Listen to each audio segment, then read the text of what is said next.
Welcome to episode 31 of the Classical Guitar Composers Podcast. As always, I am your host, Chris Hales, and I'm very glad to be back with you. I missed an episode last month, had a very busy June, but I'm ready to go, and I'd love to tell you about everything I did in June, but I have a packed show today, and I just don't have time. So maybe in the August episode, I'll have to tell you about going to the World Championships of Disc Golf. But I'm very excited about the content in today's episode. So what I'm going to do is read a few emails, and then we're going to hear some music from Freya Shaw. And then, I'm very excited about this, I'm going to be having my interview with Christian Heim, the guitarist and luthier featured on the show in several episodes. And I'm just really looking forward to meeting Christian, and I'm picking his brain a little bit on building guitars and, his approach to composition, everything. I'm very much looking forward to it. So, with that, let's get right into the show. Oh, and then after, we'll be featuring some new pieces by Christian. So, like I say, a packed show. Get yourself an iced tea, get comfy, and let's get right into it.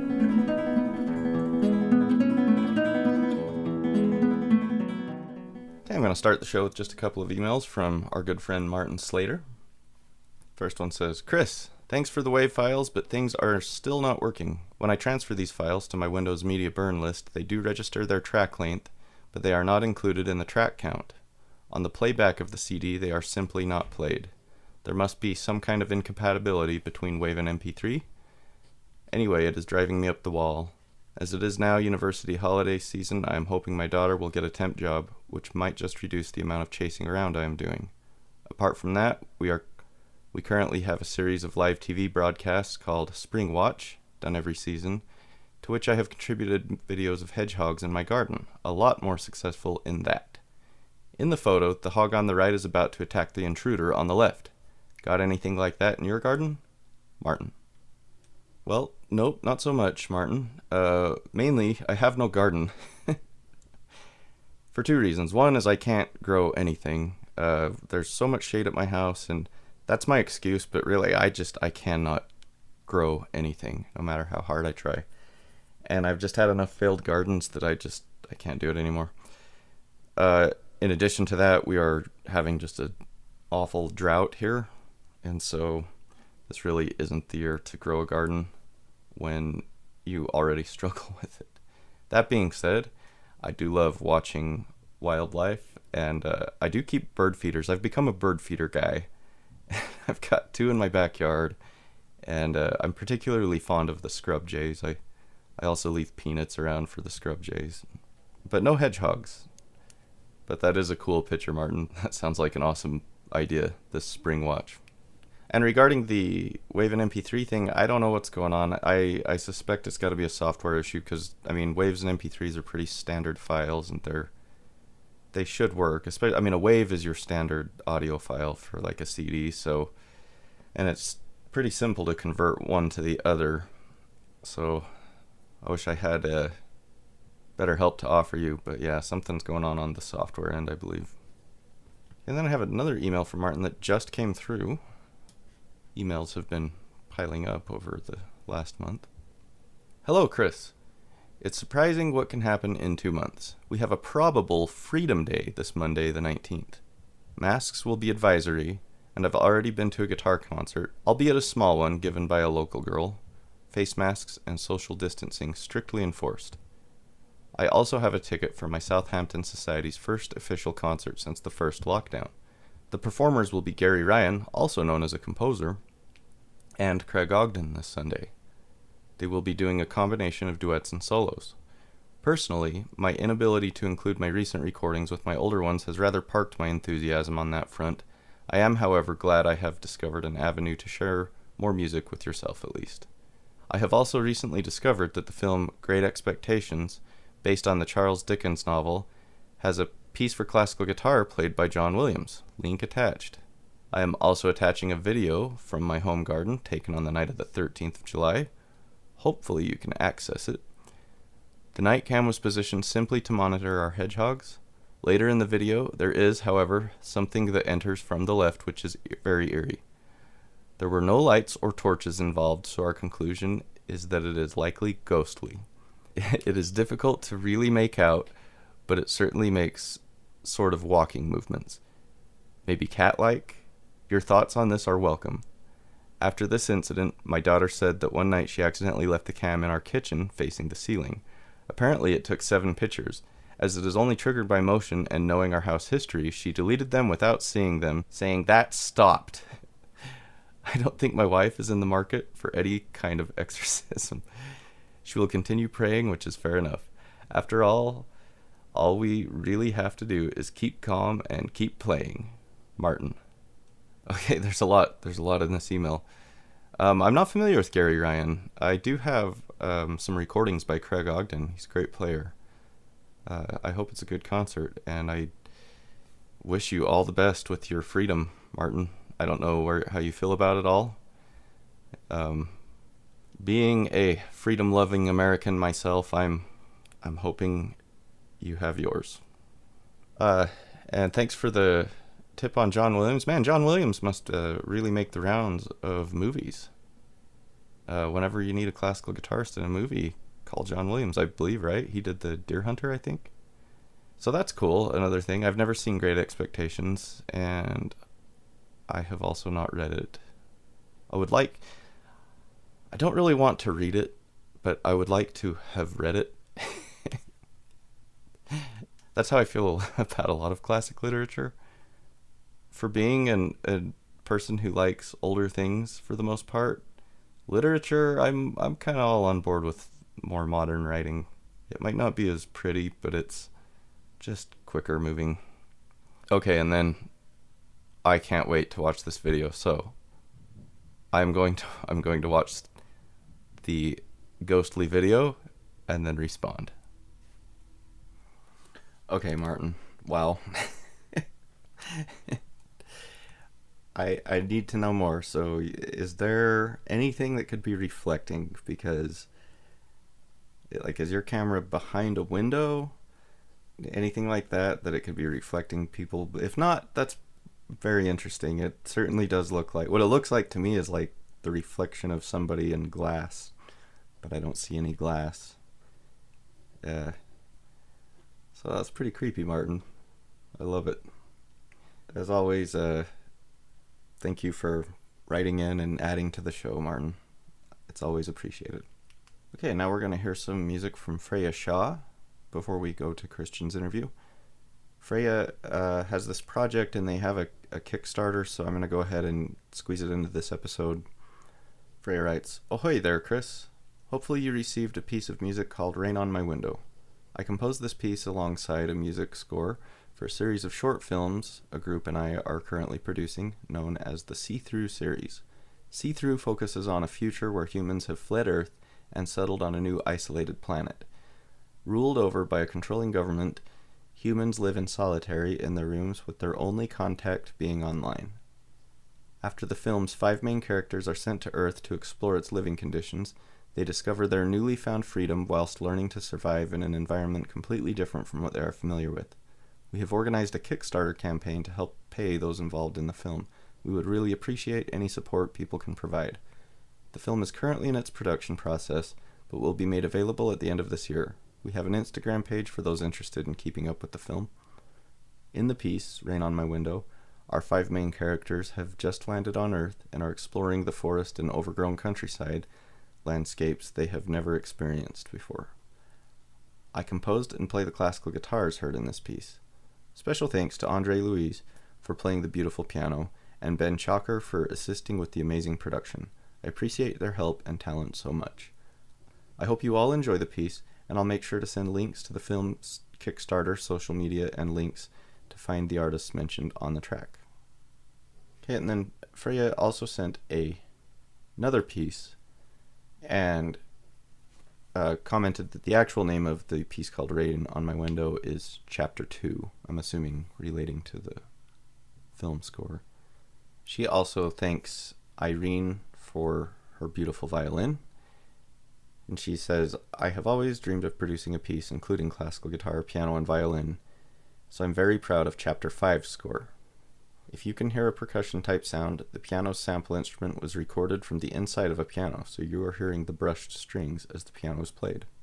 I'll include any links she sent on the website, and these are Chapter 2 and Chapter 5 from Freya Shaw.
And there it is. We've just heard two pieces from Freya Shaw.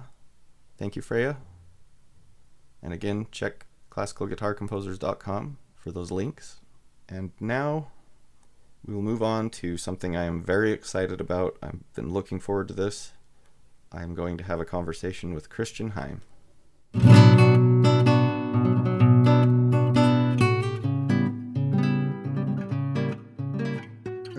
lived in Utah most of your life, or all your life, or All my life. Yep. all your life? Yeah, Yeah. cool. Oh, it's a Now beautiful place. it is. Have you been there? Actually, I have briefly. I used to live in Colorado, so I used to be Yes. close. Yeah. It's like So, yeah, what city? What city was? Because you went to college in Colorado, right? yeah. I went to Boulder. Okay, Boulder. Yeah, I think it's like I don't know, 7 or 8 hours from here to Boulder. yeah. It's quite a drive, but so I had lots of friends who would go up to Utah to go biking, among other things, and skiing. Um, so yeah, Yeah. Very cool. What year was that you were here? that Or was years, I from should say. '93 through '98. I guess it was, yes, '93 through '98. Oh, cool. Right So on. quite a while ago. Yeah. Yeah, we just took me and a couple of my college buddies and my brother also went there. We took a trip back. Well, I guess it's 2 years ago now because it was the year before COVID, and so we were like there 20 years later, which was pretty awesome. Reliving some of the college moments or whatever, skiing and going to some of the same pubs and yeah, hanging out. Oh, It right was on. great. So So where were you in like or you what do were you in mean? Sorry, you came back to Colorado. Yeah, yeah, yeah. That's it. I'm sorry. No, that's okay. You said Colorado and my mind said Utah, so okay. it's, it's close. Yeah, So yeah. Relatively, definitely. It's if it doesn't take a plane to get there, it's close. So, exactly. well, hey man, I'm really excited to meet you and glad to have you on. Thanks for doing this. Yeah, very cool. How are Absolutely, things? no problem. How are things in Norway? Things are good. We're having a very nice summer here, so it's upper 80s, almost 90 degrees, and so that's pretty nice. And the summers here can be 40 degrees and rain, so we love it when it's nice and warm. So I just came back from the mountains yesterday, and I was out boating today, so it's Excellent. definitely enjoying the summer holiday, to put it that way. So things are great. And then I squeezed in some guitar building this morning before I went out on the boat. So, Nice. so trying to make get the most out of the day by combining different activities. That's awesome. Yeah. So, how were the mountains? I've been trying to get out more myself. Oh, it was fantastic. The weather up there was awesome too. And my family has a cabin up in the mountains by a lake. So my brother was there with his kids, and my parents were there. And so we went boating up there too, and swimming, and Right on. for hikes. And yeah, so it was just amazing. And good company, good food, good drinks, and good temperatures, and then that's and a lot of mosquitoes. Oh man. I was gonna say Yeah, it I got sounded almost perfect. yeah, it was almost perfect. So, and I get some allergic reactions to mosquito bites. So I've been trying to claw my skin off the last 24 hours or so, the Oh last no. couple of days. But yeah, it's just how it is. So Yeah. yeah. My son he's like a mosquito magnet. Like everywhere we go, he'll get bit, no one else will. He'll Yeah, just be covered in bites. It's I'm kind of that guy that's that everybody invites along to get attract the mosquitoes. yeah, that's unfortunate. Yes, So, but are you an angler at all? Do you do any fishing up there? yeah, I do actually. So I do some fly fishing up there, and I throw some lures, and so I like fishing a lot. Oh, right So on. occasionally get some trout up there. There's some bunch of trout in the lake, so you can get some decent size, big enough to eat at least. Yeah, nice. So what about yourself? Oh, I love to fish. Yeah, Yeah, I just went last night and cool. caught a What? couple of very small rainbows. They were not quite eating size yet, but Yeah. they've actually, because of our drought, in some of the smaller ponds and lakes, they've said go ahead and keep more fish. Mm, because they're worried they're not going to survive in their numbers. right. So Yeah, I thought I exactly. would gladly go out and do my part. you know, yeah, Yes. Twist my arm, will you? yeah, yeah. But uh, I just didn't have the heart to keep these little. I mean, they were like, I don't know, 10 inches maybe. They were yeah. tiny. Yeah. Yeah, I know. Going to hopefully we have a holiday next week, a Utah holiday, and I'm gonna travel a little farther and hopefully go Mm, get after some bigger ones cool. up in the mountains. So, Yeah. Well, well, well, good hey luck with man, that. I'd love to ask you a few questions about the guitar building. Absolutely. Um, yeah, that Well, would be great. awesome. Uh, oh, the pictures you sent me were. I mean, that guitar just looks magnificent. Yeah, Um, thank you. Is the that the maple one? Yeah, the maple one, and you said you'd Mm. finished another one since then, right? Yes, I did actually. So that has found a new home. But so I yes, I did finish one now in the, I guess April May time frame. Yeah. Cool. So the which turned out lovely as well. So I'm very happy with how they're turning out. Yeah, and they're sounding really nice in your videos. Yeah, I That's am. great. It's kind of it sometimes feel a little bit ridiculous that you can just start and teach you or learn how to build instruments and that they actually sound good. You, you know, wait, but you are a self-taught yes, luthier? yes, Really? I am actually. Yeah, Oh, this is my hobby that I started just 6 years ago. really? So yeah, so it's something it's a kind of a interesting story or a strange story, I guess. And I sometimes think it's ridiculous that you could just pick something like that up and actually build instruments. Yeah. So Do you have any like background in woodworking to begin with? not so much actually. I mean, I've always been a little bit handy and can do basic stuff, but no, I pretty much started from scratch when I started this adventure, which was interesting because once I decided this is something I was going to do, the first thing I realized, right, I need tools. Yeah.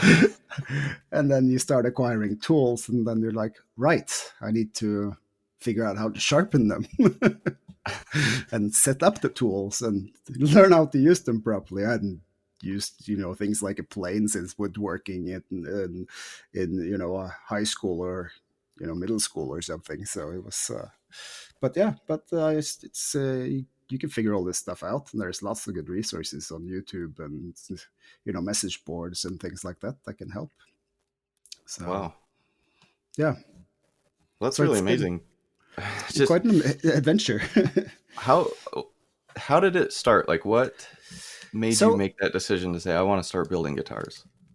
there was actually I would say it's like three sort of incidents or things that made that happen. And the first one actually was in Colorado.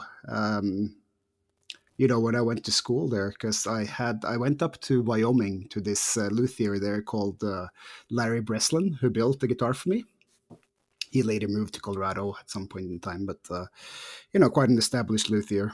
Um, and so I was able to pick out, some Brazilian rosewood and the bindings I wanted and the Rossetti I was going to make and things like that. And I thought, this is really cool. So when I came back to Boulder, I bought a book called Making Master Guitars by Roy Courtnall, which I put on the shelf and left there for the next 16 years or so, or 20, something like that. So that was sort of like the first thing that I had a sort of a idea that that's something I want to do one day, and then life just took over, I guess, and I started working, and I got a family, and yeah, all that kind of stuff, right? So, and the two other incidents were sort of like that was in 2015. And the first thing I started playing a lot again, since I had some space. One of my kids moved out, and I could have practice space, so I started playing a lot. And I realized that that guitar that I had built in Colorado all those years ago needed some adjustments. So I turned it into this guy downtown, uh, who didn't do a very good job. It needed some refretting, and it needed to raise some of the saddle and things like that. Hmm. And I was like, gosh, I really have to learn how to do this myself. And then the third thing, which was in the same time frame, I have this old Yamaha Grand Concerto guitar, which is like the first classical guitar I had or something, which I bought from my guitar teacher in middle school, and Hmm. and it's broken and in so many ways, but I still pull it out for cabin trips and other things. But I figured I wanted a replacement, so I went to all the guitar stores here in the area and tried to play all the classical guitars they have, and it's usually mostly factory made, or there's some high end, but I couldn't find the tone I wanted. So I got this crazy idea. Now I'm finally going to build my own guitar. And that's how it started out. Wow. Yeah. So I started reading the book. I, went on this website where you can order guitar wood and ordered all the parts, and figured out how to do it by reading the book and watching YouTube videos and message boards and trial and error, and it became a guitar. So that was pretty cool. That is And awesome. yeah, and pretty much all the music in the guitar building videos I made earlier, it's all recorded with that guitar. So it sounds amazing still, and it just gets better and better. So yeah. Right on. So the first one was a success, so I just figured I have to try it again to see if it was just luck or if I can build another one. And now I'm on number 7. Right on.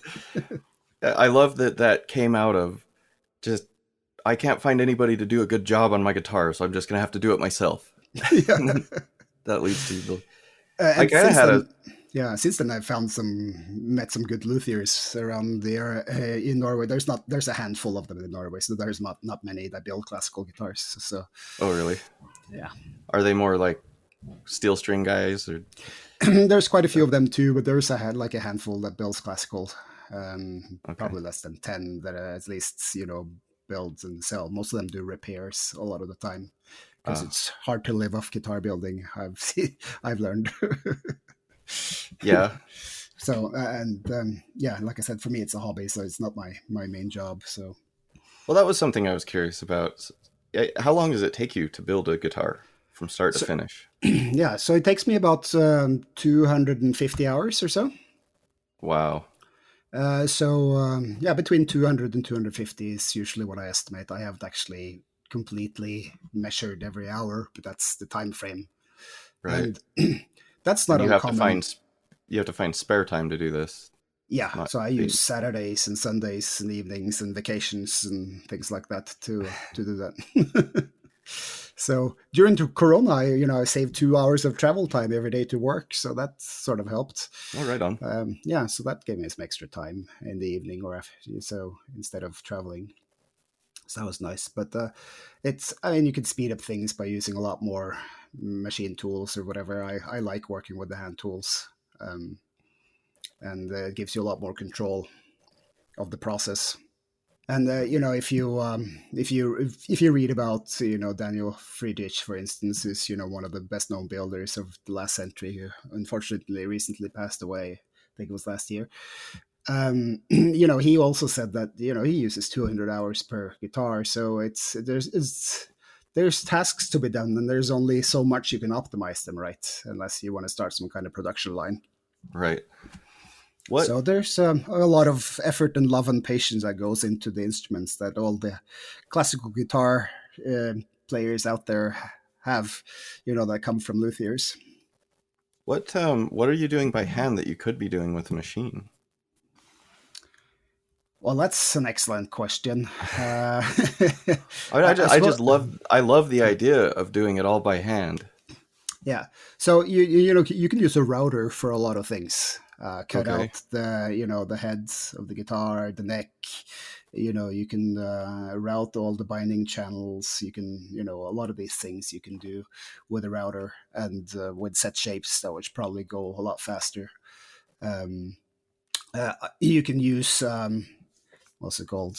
Um, uh, it's a kind of sander. Word escapes me at the moment, but it's like a roller sander that you can just Okay.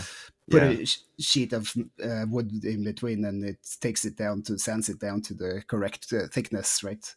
Right. While I use hand sanders and hand planes to do thicknessing. That's cool. So yeah, so that's it's a huge time saver. It's a lot of sanding, I can tell you, making a Yeah. guitar. Drum roll sander, that's the word I was looking for. Oh, okay. Yeah, yeah. Yeah, Okay. yeah, yeah. So there's machinery you can use to definitely shorten the time, and a lot of people use them. And I mean that's it makes sense for things like thicknessing the top or the back or the sides, because especially sides and back are hardwoods and are sometimes quite hard to sand. So So I guess I mean, it would take true enjoyment to have the patience to sit and sand that all by hand. But yes, but it does. But that's why we have planes. So you take the most of the thickness down with the hand plane, and then you okay. Yeah. just either scrape or sand to get it smooth. And I'm sure different builders have very different techniques there as well as part of what tools they use. So Do you do different styles of bracings? Do you get into that? Like so far, I have not. I've adjusted my bracing pattern as I've gone along, okay. um, and so I've mostly done small modifications, and sort of kept a very similar bracing styles with with the normal sound bars, two sound bars, five strut bracing for the top, and because I've found that I like the sound that it's coming out of the guitars I built, Mm-hmm. and I think I'll start experimenting more over time. But so far, my focus has been to establish quality of sound playability and volume in every build. So I'm stabilizing that as much as possible, and I'm happy with how that turns out. So um, I think over time I will start experimenting more. Okay.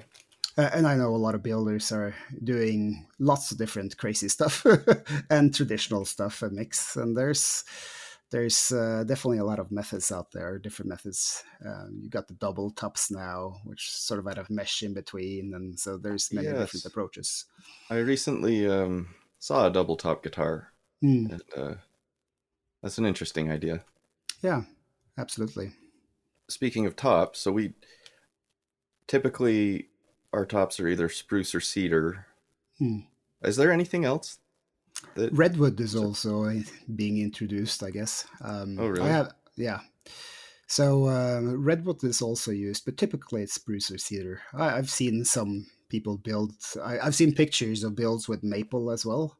Um, Traditionally, people would say that that's too hard to create to vibrate, give good vibrations in the Mm-hmm. soundboard. But so, but some people are more about the looks than the sound, maybe. I guess if you were gonna throw a pickup in it anyway, and Yes, I've seen people do that to their guitars, So exactly. So, but I build with spruce. I oh, really? really like, Ex- yes, okay.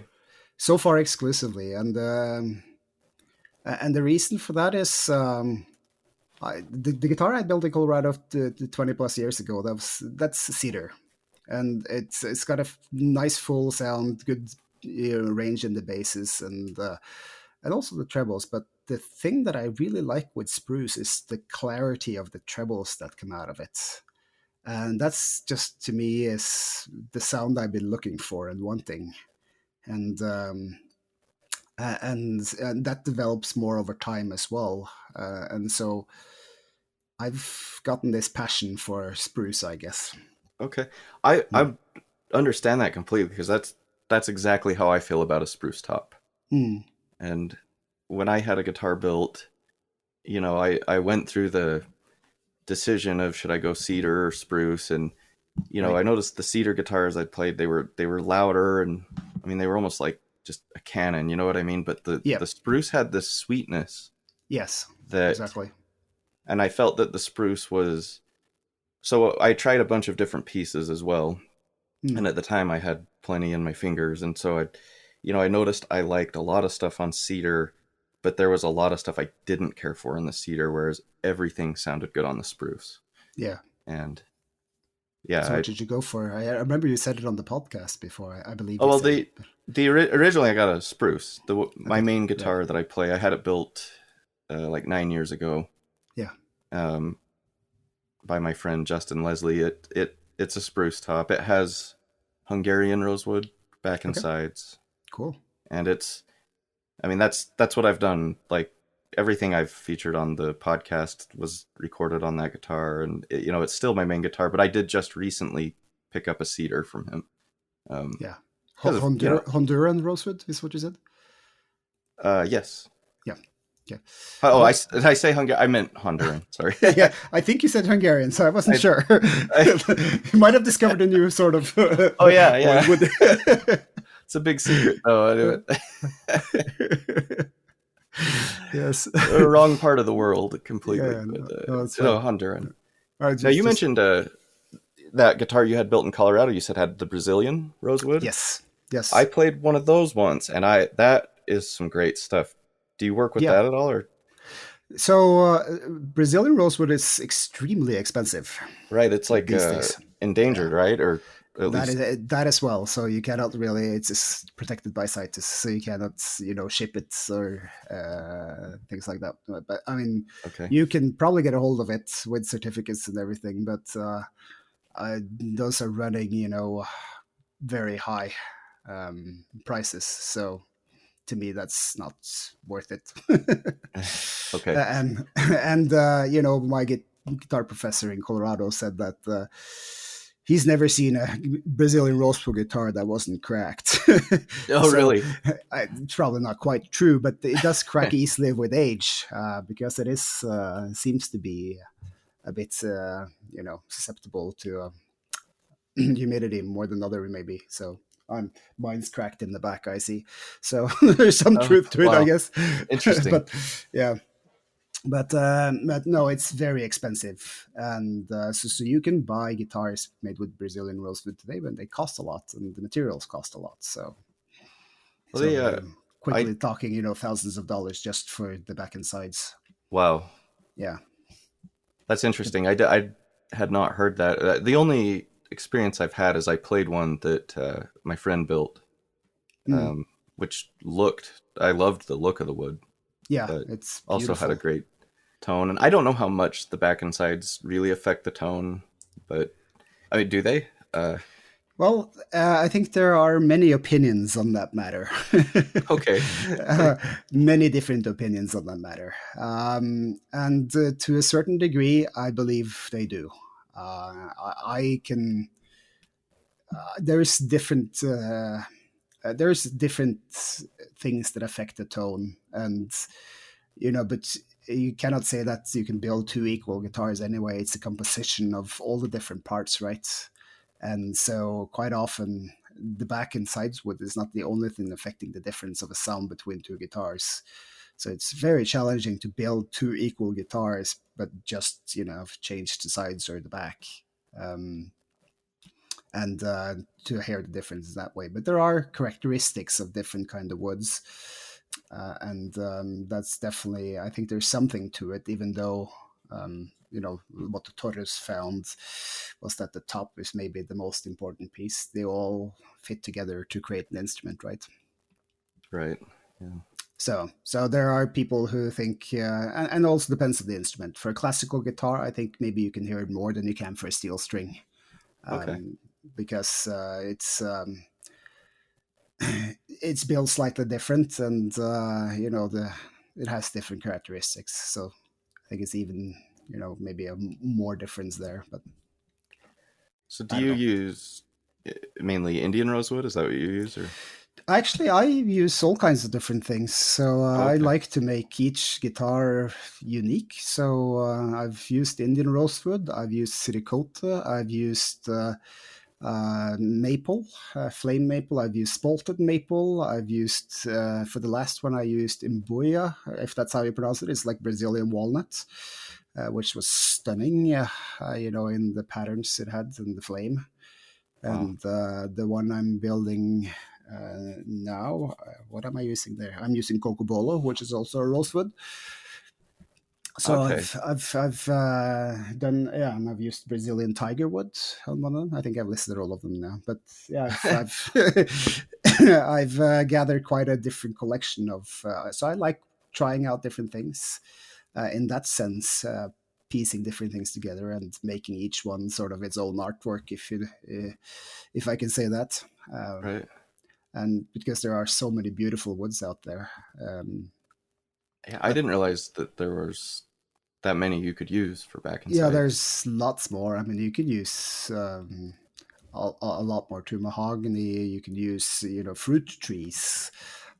Huh. Um, Walnut is popular, especially, in America for a lot of guitars. Huh. So there's back in size, you have a lot of choices, which is part of where you can make a guitar unique. And yeah, Very cool. So you said that you don't do this for a living, obviously, it's more of a hobby, but do you sell the guitars when you're done? I've started to now. So Okay. I've sold. I've sort of I've had the interested parties for most of them, but the five first ones I just didn't have the heart to. I loved playing them and still love playing them, and it's also and it's but I sold the last one I made. I sold so that, and I have more interested buyers. So Very that's good. cool. Yeah. I So, lo- but go ahead. Sorry, go ahead. I was just saying, I love that you kept the first five. Like, you just can't let them go. They're like babies, Yeah. and that's kind of hard. And in hindsight, I wish I might have sold some of them too, and I might sometime in the future. But it's also a learning process, right? So the fifth one was the fourth and fifth were the ones where I like, you know what? Now I'm proud of what I'm building, because one thing is that the sound is good, but also that the finish looks good, and yeah, the finish is probably thing that takes the most time to learn how to do properly. When you put on a French polish, that requires some experience and training, and you have to go through it a couple of times before you kind of nail it down. Okay, so that's another thing I'm curious about. So you like to do the French polish. Yes, that's what I prefer to do. That's what I prefer to play. Yeah. But Well, I love the there's French polish. yeah, and there's multiple reasons for that. It's you don't use chemicals or sprays or things like that, and it's traditional way of putting a finish on instruments, and you can make it super thin, and it sounds great. So, Yeah, I found that it seems to allow the wood to vibrate more, right? Versus like a lacquer. but it is a lot of work. I mean, it takes a lot of time to put on the French polish. So it's not. Um, so some of the finishes are easier and faster to do, but I use 4 to 6 weeks to put on the French polish. Oh, really? Yeah, I think Wow. once I put on 2 months, used like 2 months. So, and then if you get a little scratch in the surface, then you have to have a little setback. Yeah. So have to be careful I along the remember way as well. the first time I played a guitar with French polish. My immediate like response, not knowing really what it was, but I was just like, I love the texture of this neck, is what I Mm, said. yeah. And I had been playing. It was a guitar. I don't want to say the builder because I didn't really like the guitar, you know.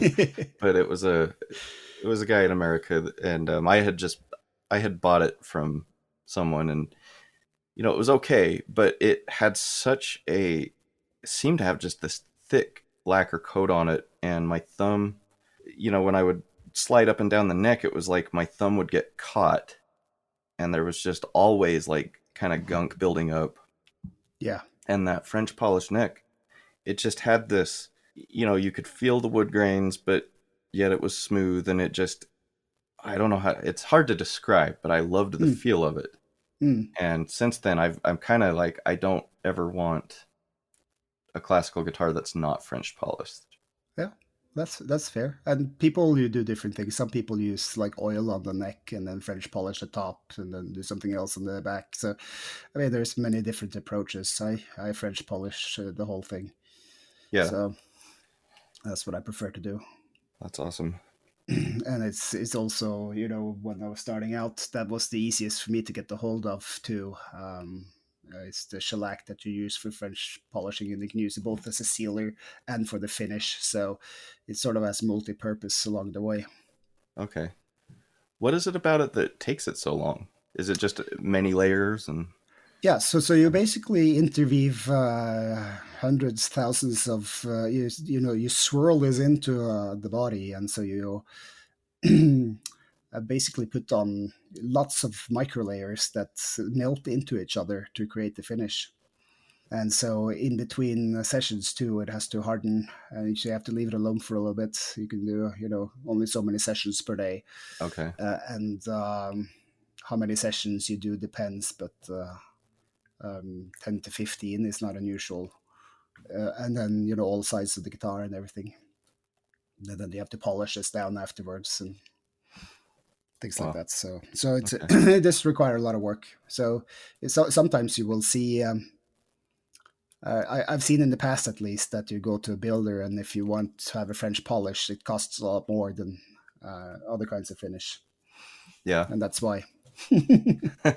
Well, I believe I once I took a guitar to have the neck reshaped Yeah. from somebody who I don't think he's like a big time luthier, but had some experience. But I asked him if he could do a French polish, and he said yeah. And Mm. I believe he'd learned how, but had never actually done it. Mm. And he did a good job. Mm. But when he was done, he said, "I'm never doing that again." And then now we know why. Yeah, yeah. So yeah, no, but it is also one of those forgiving processes. So Oh, really? you can, yeah, I mean, you can. It's easy to fix mistakes or things that go wrong or whatever. So they most will say it's a forgiving process to use shellac, and it's also, you know, quite strong, as long as you don't spill liquor on it or put it next to heat sources or leave it in the sun. Well, that's for all instruments. You should never leave your instruments in the sun. Yeah, yeah. So Uh, that's the tip of the day. I I know a I know a guitar professor who left his in the car. He said I made like Oh, the classic student mistake, and yeah, he it was a French polished guitar. He said I have he called it French toast after. It yeah, yeah. was a Well, it doesn't matter disaster. if it's French polish or something else. I Yeah, yeah. mean, I don't think that matters. wood will warp or do other strange things. So, Yeah, that's why I have like a designated mountain guitar, and mm, that's the one that goes camping and yeah, me because too. it's going to experience the elements, and Hmm. dirt and heat, and like That's that's the just what that guitar's for. that's the old Yamaha Grand Yep. Concerto I have. Yep. Broken top and that I've glued and long before I knew what I was doing. Right. So, yeah. Check out the rest of my interview with Christian, along with his new compositions, in part 2 of this episode.